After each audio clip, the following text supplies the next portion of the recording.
Good evening students. இன்னைக்கு கிளாஸில் moment distribution மெத்தடில் ஒரு போர்ட்டல் ஃப்ரேம் அனாலிசிஸ் பார்க்க போகிறோம். சரிங்களா? Question: analyse the portal frame loaded at shown in figure by moment distribution method and sketch the bending moment diagram. சரிங்களா? அது கொடுத்துருக்க டயக்ராம் பாருங்கள். டயக்ராமில் வந்துட்டு 4 ஜாயின்ட்ஸ் இருக்குது.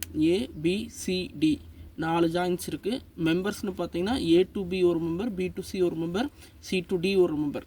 3 மெம்பர்ஸ் இருக்குது. 3 மெம்பர்ஸ்க்கு வந்துட்டு இண்டிவிஜுவலாக லென்த் கொடுத்துருக்காங்க. ஏபி மெம்பருக்கு 3.5 மீட்டர், பிசி மெம்பருக்கு 6 மீட்டர்ஸ், சி டு டி மெம்பருக்கு வந்துட்டு 3.5 மீட்டர். அடுத்து இஐ வேல்யூ பார்த்தீங்கன்னா கான்ஸ்டண்ட்டாக அப்படி இருக்கான்னு பார்த்தீங்கன்னா கான்ஸ்டண்ட்டாக இல்லை. ஏ டு பி வந்துட்டு ஐ வேல்யூ கொடுத்துருக்காங்க. B to C 2 times of I value, C to D I value. அப்போ பார்த்தாவே சிமெட்ரிக்கல்னு சொல்லிடலாம். இந்த ஃப்ரேம் வந்துட்டு சிமெட்ரிக்கலாக இருக்குது அப்படின்னு சொல்லிடலாம். சிமெட்ரிக்கல்னால் என்ன மீனிங்னா, இந்த ஃப்ரேமில் சென்டரில் வந்துட்டு இந்த 3 மீட்டர், இந்த பக்கம் 3 மீட்டர் வச்சு சென்டரை இப்படி பெண்ணை வச்சுட்டு இந்த பாருங்கள், லெஃப்ட் சைடு இருக்கிற போர்ஷனும் ரைட் சைடு இருக்கிற போர்ஷனும் சேமாக இருக்கா.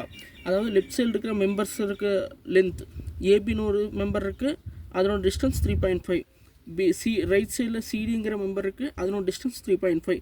மேலே பாருங்கள், ஹரிசாண்டலாக இருக்கிறது பியிலேருந்து சென்டர் வரைக்கும் 3 மீட்டர் இருக்குது. ரைட் ஹேண்ட் சைடு அதே மாதிரி சி வரைக்கும் ஒரு 3 மீட்டர் இருக்குது. அப்போ இது சிமெட்ரிக்கல்னு சொல்லலாம். பாயிண்ட் லோடு வந்துட்டு கரெக்டாக எக்ஸாக்டாக சென்டரில் ஆக்ட் ஆகுது, அதனால் சிமெட்ரிக்கல் ஃப்ரேம். சரிங்களா?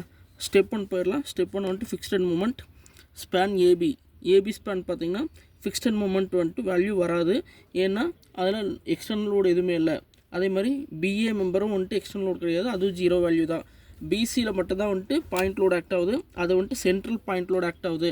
சென்ட்ரல் ஆக்ட் ஆகிறதுனால வந்துட்டு ஃபார்முலா -WL/8.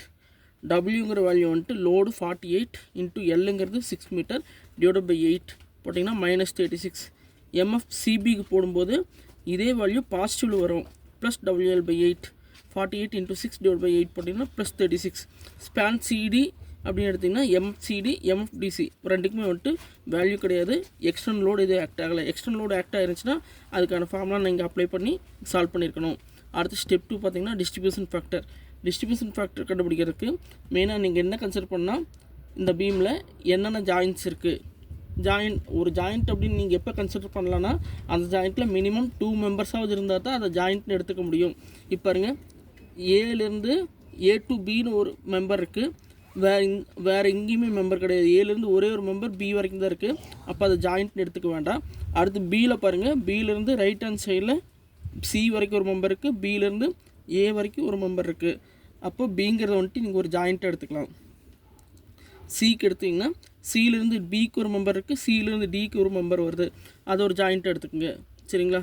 டியிலேருந்து சி வரைக்கும் ஒரு மெம்பர் இருக்குது, வேறு மெம்பர் எது கிடையாது, அதனால் டிங்கிறது ஜாயிண்ட்டை எடுத்துக்க வேண்டாம். அப்போ என்ன பண்ணணும், எத்தனை ஜாயிண்ட்ஸு, ஒரு ஜாயிண்ட்டில் மினிமம் 2 மெம்பராவது இருந்தால் தான் இந்த டேபிளையும் நீங்கள் எழுதணும்.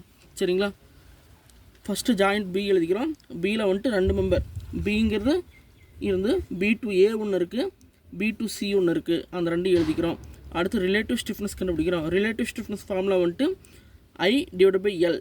சரிங்களா? பிஏவோட வேல்யூ வந்துட்டு ஐ தான், டிவைட் பை எல்லுங்கிறது வந்துட்டு 3.5 மீட்டர். அப்போ ஐ டிவைட் பை 3.5 மீட்டர். இதை சிம்பிளிஃபை பண்ணுறதுக்கு வந்துட்டு 3.5 டெசிமல் இருந்தால் சால்வ் பண்ணுறது கஷ்டம். அதனால் என்ன பண்ணிக்கிறோன்னா, மேலேயும் 2ஆல் மல்டிப்ளை பண்ணால் கீழே 2ஆல் மல்டிப்ளை பண்ணுறோம். அப்போ 2i/7 ஆயிரும்.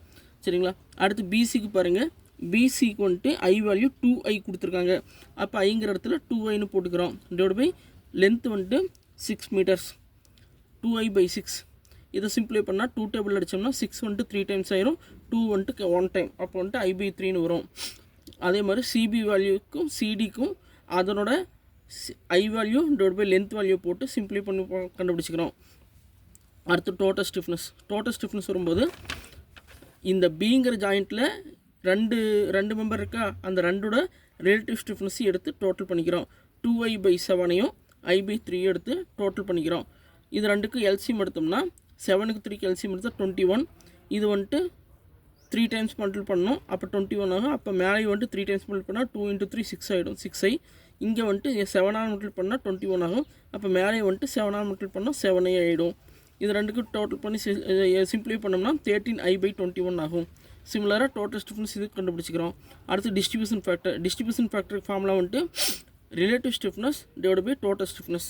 இப்போ பிஏங்கிற மெம்பருக்கு வந்துட்டு டிஸ்ட்ரிபியூஷன் ஃபேக்டர் கண்டுபிடிக்கணும்னா பிஏவோட relative stiffness divide by total stiffness.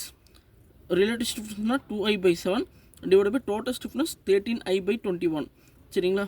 இது ரெண்டையும் வந்துட்டு சிம்ப்ளை பண்ணோம்னா 6/13 ஆகும். சிம்ப்ளிஃபிகேஷன் எப்படி 2i/7 இன்ட்டு இது வந்துட்டு ரெசிப்ரோக்கல் ஆயிரும். மேலே போகும்போது மல்டிப்ளை பண்ணும்போது 21 டிவைட் பை 13i வரும். ஐ கேன்சல் ஆகிடும். ரிமைனிங் வந்துட்டு 6/13 நமக்கு கிடைக்கும். அதுக்கு சிம்ப்ளை பண்ணால் 0.461. அடுத்தது பிசிக்கு வந்துட்டு பிசியோட relative stiffness i/3 divide by total stiffness 13/221. இதை சிம்ப்ளை பண்ணால் 7/3 ஆகும். இதை போட்டிங்கன்னா 0.539. எப்பவுமே பாருங்கள் ஒரு ஜாயிண்ட்டில் நமக்கு 2 டிஸ்ட்ரிபியூஷன் ஃபேக்டர் தான். அது ரெண்டையும் வந்துட்டு டோட்டல் பண்ணோம்னா 1 தான் வரணும். அப்போ தான் நம்ம போட்ட சம் வந்துட்டு கரெக்டாக அர்த்தம். சரிங்களா? அடுத்து சிக்கு அதே மாதிரி சிமிலராக அதனோட கரஸ்பாண்டிங் ரிலேட்டிவ் ஸ்டிஃப்னஸையும் டோட்டல் ஸ்டிஃப்னஸையும் போட்டு சிம்ப்ளை பண்ணி சிபிக்கும் சிடிக்கும் கண்டுபிடிச்சிக்கிறோம். சரிங்களா? நெக்ஸ்ட் ஒன் பாருங்கள், மொமெண்ட் டிஸ்ட்ரிபியூஷன் டேபிள் ஸ்டெப் 3. இதில் ஃபஸ்ட் வந்துட்டு joint, member, distribution factor, fixed and moment. இந்த 4மே ஆல்ரெடி நமக்கு தெரிஞ்சது தான். இந்த 4ஐயும் வந்துட்டு ஃபஸ்ட்டு ஃபில் பண்ணிக்கிறோம். ஜாயிண்ட் வந்துட்டு ஏபிசிடி 4 ஜாயிண்ட்டு. மெம்பர்ஸ்னு பார்க்கும்போது ஏலேருந்து ஒரே ஒரு மெம்பர். இதை பாருங்கள், ஏலேருந்து A to B மட்டும் தான் ஒரு மெம்பர். அதை வந்துட்டு ஏபி போட்டுக்கிட்டோம்.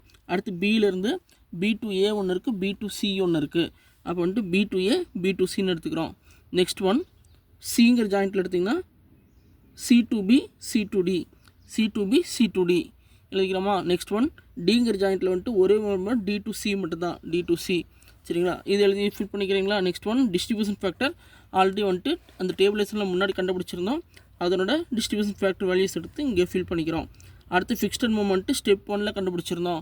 ஸ்டெப் 1ல் பாருங்கள், ஸ்பேன் பிசிக்கு வந்துட்டு MFBCயும் MFCB வேல்யூ கண்டுபிடிச்சிருக்கோம். -36 + 36. அது ரெண்டையும் எடுத்து இங்கே எழுதிக்கிறோம். மீதி 4க்குமே வந்துட்டு ஃபிக்ஸ்ட் அண்ட் மொமெண்ட் கிடையாது. ஏன்னா எக்ஸ்டர்னல் ஃபோர்ஸ் இல்லை, 0. அதனால் அது பிளாங்காக விட்டுறலாம். அடுத்து வந்துட்டு பேலன்சிங் பண்ண போகிறோம். பேலன்சிங் பண்ணுறதுக்கு வந்துட்டு என்ன பண்ணணும்னா பாருங்கள், பிங்கிற ஜாயிண்ட்டில் 2 மூமெண்ட் இருக்கும். இங்கே ஒரு மூமெண்ட், இங்கே ஒரு மூமெண்ட். ரெண்டு இதில் வந்துட்டு 0 இருக்குது, இங்கே வந்துட்டு -36 இருக்கா? இதை பேலன்ஸ் பண்ணணும் அப்படின்னா +36 போட்டால் தான் பேலன்ஸ் ஆகும். அப்போ +36 போட்டு அந்த +36ல் இதில் இந்த மெம்பருக்கு ஒரு போர்ஷனும் இந்த மெம்பருக்கு ஒரு போர்ஷனும் கொடுத்துடணும். அந்த போர்ஷன் ஆஃப் அமௌண்ட்டை எப்படி கண்டுபிடிக்கலன்னா அந்த +36 கூட இந்த டிஸ்ட்ரிபியூஷன் ஃபேக்டர் மல்டிப்ளை பண்ணால் இந்த வேல்யூ கிடைக்கும். 36 × 0.461 போட்டால் இந்த வேல்யூ. அதே மாதிரி அதே 36 × 0.539 போட்டிங்கன்னா இந்த வேல்யூ கிடைக்கும். சரிங்களா? அடுத்தது சிங்கிறதுக்கு பாருங்க, சிங்கிறதுல வந்துட்டு +36 இருக்குது, இங்கே 0 இருக்குது. அப்போது மொத்தமாக 2 டோட்டல் பண்ணி பார்த்தீங்கன்னா +36. அதை பேலன்ஸ் பண்ணுறதுக்கு -36 போடணும். அப்போ -36ஓட இந்த டிஸ்ட்ரிபியூஷன் ஃபேக்டர் மல்டிப்ளை பண்ணிங்கன்னா இந்த பேலன்சிங் வேல்யூ கிடைக்கும். -36 கூட 0.461 இந்த டிஸ்ட்ரிபியூஷன் ஃபேக்டர் மல்டிப்ளை பண்ணி இந்த வேல்யூ கிடைக்கும். இப்போது இந்த ஸ்டெப் எழுதி முடிச்சிடலாம். எழுதி முடிச்சதுக்கப்புறமா கேரி ஓவர் கொடுக்கணும்.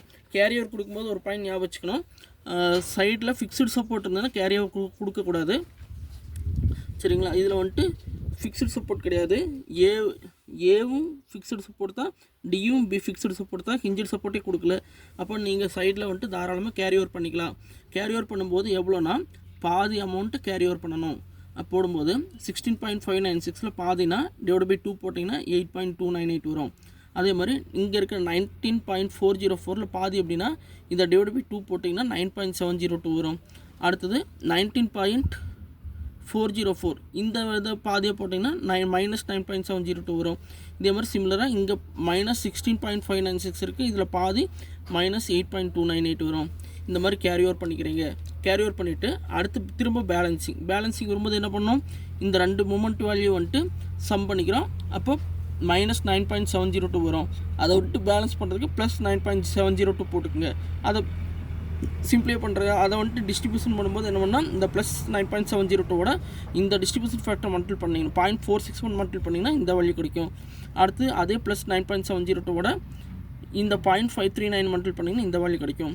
இதே மாதிரி சிமிலர்லி கேரி ஓவர் பேலன்சிங் ரிப்பீட்டாக போயிட்டே இருக்கும். எது வரைக்கும் போகிறோன்னா இந்த கடைசி பேலன்ஸ்லேயும் வந்துட்டு 0.00ங்கிற அமௌண்ட் வேல்யூ வர வரைக்கும் கேரி ஓவர் பண்ணிகிட்டே இருக்கும். கேரி ஓவர் பண்ணிவிட்டு அதுக்கப்புறமா இது எல்லாம் டோட்டல் பண்ணுறோம். 8.298லேருந்து 2.237, 0.603, 0.6163 0.044 இதெல்லாம் டோட்டல் பண்ணோம்னா இந்த வேல்யூ கிடைக்கும். அதே மாதிரி இந்த வேல்யூ இதிலேருந்து 16.596லேருந்து இது வரைக்கும் டோட்டல் பண்ண இந்த வேல்யூ, 19.404லேருந்து இது வரைக்கும் டோட்டல் பண்ணிங்கன்னா இந்த வேல்யூ, அடுத்து -19.404லேருந்து 0.102 வரைக்கும் டோட்டல் பண்ணிங்கன்னா இந்த வேல்யூ. இதே மாதிரி ஒவ்வொரு வேல்யூக்கு கண்டுபிடிச்சிட்டிங்க. இதுதான் உங்களோட ஃபைனல் மூமெண்ட். அடுத்த ஸ்டெப்பில் கொடுத்துருக்கிற பீமுக்கு வந்துட்டு சாதாரணமாக சிம்பிளி சப்போர்ட் பீமாக இருந்தால் எவ்வளோ மூமெண்ட் வரும் அப்படின்னு கண்டுபிடிக்கிறோம். சரிங்களா? அப்போ வந்துட்டு கொடுத்துருக்க சப்போர்ட்டில் ஸ்பேன் பிசியில் வந்துட்டு என்ன லோடு ஆக்ட் ஆகுது, பாயிண்ட் லோடு சென்டர் ஆக்ட் ஆகுது. அப்போ பாயிண்ட் லோடு சென்டர் ஆக்ட் ஆனால் ஃபார்முலா வந்துட்டு WL/4. சரிங்களா?